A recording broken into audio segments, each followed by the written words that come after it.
Dude, look at this. Dude, this is where we're at, guys. They are now hawking a TMZ Twitter poll as proof that Kid Rock was better than Bad Bunny, and somehow the MAGA Christians are like controlling our society. Ain't no way. I mean, guys, let's be honest. You can say you like the Christians and you like Kid Rock because he was doing Christian and they were talking about Jesus and you're comfortable with that.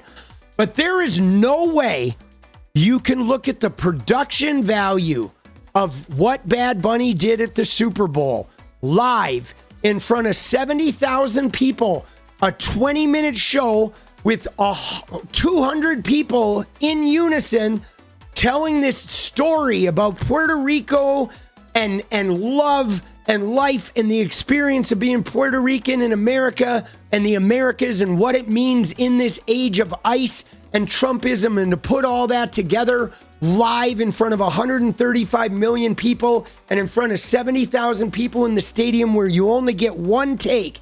And you cannot tell me that the motherfuckers who filmed a pre-recorded thing and lip-synced in a club with some moving lights and 100 people there that they bust in, and then they pre-recorded it and edited it to make it look nice and they put it on YouTube, and you're telling me that polished turd on YouTube was better than what Bad Bunny did? You're a fucking liar.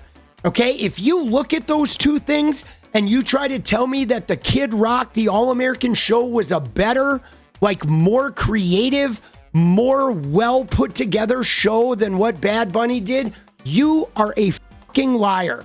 You are not being honest. You can say that it was comfortable for you because it was Jesus and it was your MAGA people and it was representing your white Christianity, and so you liked it more, but you can't say it was better done. A huge congratulations, obviously, to the entire Turning Point family. The world will never be the same after this.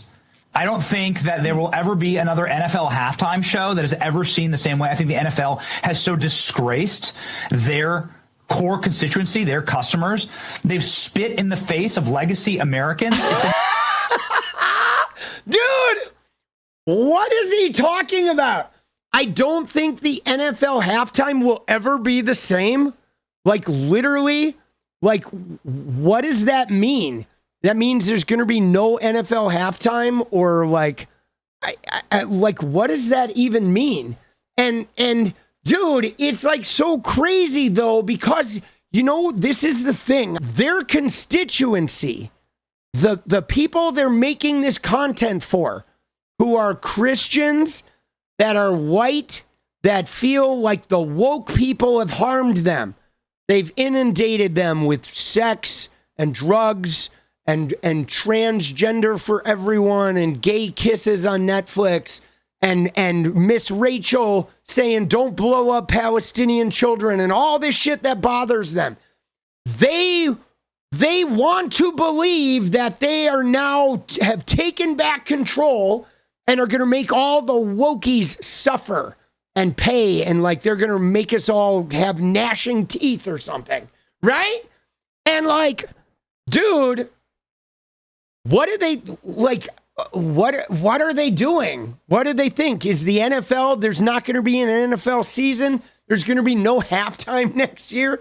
I mean, dude, you realize the NFL, like, it was like $8 million this year for a 30-second commercial.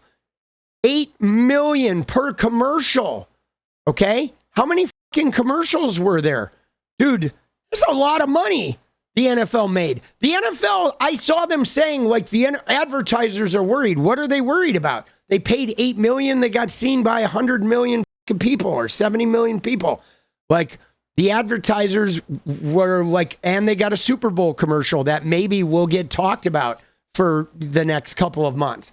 But like, what do they think? They think the commercials are going to be free next year? You think they're not going to have people lining up to buy a Super Bowl commercial, that everybody's instead going to want to be part of TPUSA's pre-recorded YouTube stream? Right? You know what I mean? Like what fucking delusional world do these people look at? It is a show that included debauchery, the kind of stuff that you wouldn't want your kids to see, that included grotesque alphabet propaganda, and that also included subliminal messaging about open borders and lowered the American flag in favor of all foreign flags. That's what they did at the very end. Bad Bunny comes out and says, America isn't actually a place. America is actually a continent, and you've stolen this land, and so we are the ones who are going to be the actual purveyors of what is America. When he says God bless America at the end, he lists off all of the nations he actually thinks is America, and America's not on there. And so this is what the NFL brought into our homes last night. It was Dude, what is, like, I can't even think about, like, what he is so torqued about. Can we just address some of this real quick? First off, he said debauchery. He said the things you don't want your kids seeing, right? And he said, a bunch of alphabet stuff, which means, like, there were gay people there. There were, like, gay people, men dancing with men. But see, this is weird because we know that Benny is gay. We know that Benny has alphabet stuff. Like, we know this. So, but Benny is saying, oh my God, there's alphabet stuff there. You don't want your kids around this. But does Benny think it's okay for his kids to be around tear gas?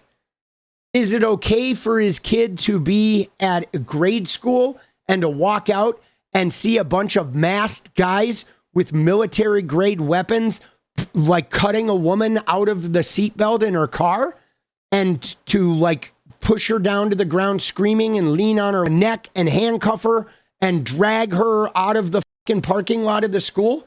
Is it okay for his kids? Like, that's okay for his kids?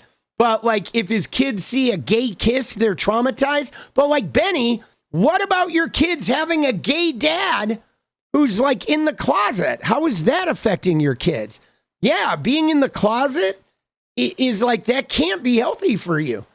Like, there's no way, like, your kids being around you, right? Being around you, Benny, with you being, like, in the closet like that, your kids are, like, suffering. Every bit as malicious. It was every bit as woke. It was every bit as derivative and vandalizing as we thought it was going to be.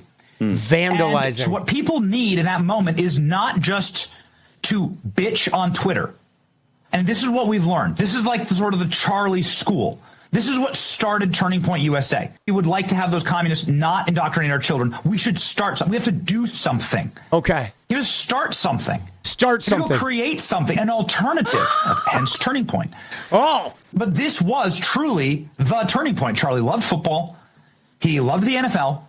And he loved creating alternatives. That's what America Fest is, right? And this is what Turning Point events are. This is the entire organization. And so this yeah, and like, what has it gotten you, Benny? AmFest. What do you got? Alternative saved us from the humiliation ritual that was Bad Bunny, and also the humiliation ritual of saying you can't do anything about it, Chud, which is exactly what they want here. Dude, Chud, is he talking to himself there? Is Benny the Chud in that statement? I'm slightly confused. Dude, doesn't he sound mad? Like, who pissed in his fucking Cheerios, bro? It's like, is all of this just rage? Benny, are you just raging because you have to hide, like, your gay lover? Or, like, what is going on? I mean, I don't understand the rage at the NFL. Like, simply stated, if you hate Bad Bunny so much and you hate, like, oh my God, I can't have my kids watch that, why don't you just, after the clock runs out, you turn your TV off and you go take your kids outside for a fucking 18-minute walk. And then you come back and you turn your TV on and then there's no Bad Bunny.